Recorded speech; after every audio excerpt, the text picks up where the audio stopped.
आनंदपुर महोत्सव को आज द्वितीय थर पर आसवा एवं मुख्यमंत्री हिसाब से प्रथम थर की आसवा ये निश्चित भाव में मु निजक बहुत बड़ गौरवान्वित मन करुँच।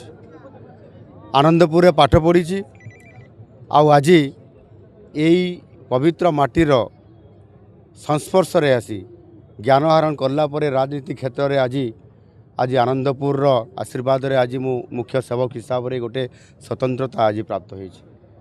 आनंदपुर किभली भाव में विकास हो पार, आनंदपुर को समृद्ध करवा, एठी जो आमर जनसाधारण तरफ जो भल पाइबा अच्छी एवं से भल पाइबारे तांकर जो छोट छोट दाबी गुड़िक अच्छी ता भितर बृहत दाबी भी अच्छी।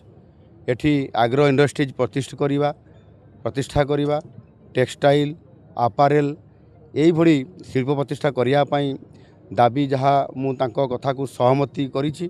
आगामी दिन निश्चित भाव में आनंदपुर अंचल मध्य शिल्प प्रतिष्ठा हेबो। से भली भाव में शिक्षा क्षेत्र में, स्वास्थ्य क्षेत्र में एवं क्रीड़ा क्षेत्र में मध्य जमिति आनंदपुर स्टाडियम विकास पाई ये ता सहित प्रत्येक क्षेत्र में विकास करने आनंदपुर को स्वतंत्र भाव में गुरुत्व दि जाउछि।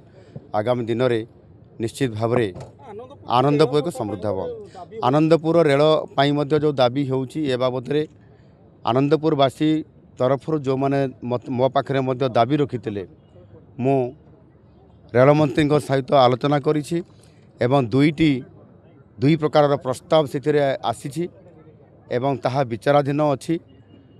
मते प्रतिश्रुति देइछन्ते रेल मंत्री आगामी दिन में निश्चित भाव में जोटा जो प्रोजेक्ट आनंदपुर देइकरी सी जीव अर्थात आनंदपुर देइकरी सी धामरा पोर्ट को जीवार योजना जो अच्छी ताहा द्वारा आमर दुईटी रेल लाइन को कनेक्ट करिवो, जोटा आपंकर जखपुरा बांसपाणी सहित आपंकर जो मुख्य रेल लाइन अच्छी जोटा जाजपुर भद्रक एणु निश्चित भाव में ये प्रकार जो संभावना अच्छी आमे लागिछु, आनंदपुरवासी लागिछन्ति।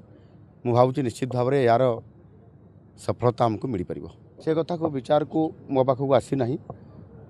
आगामी दिन में जदि मो सामना को एक कथा आसे ताहले ता उपरे ताहार माने फिजिबिलिटी रिपोर्ट मगाजिबो एवं से आधार रे ताहार जो मापदंड गुड़िक जदि ताकू फुलफिल करिवो ताहले विचार को निया जाई पारे।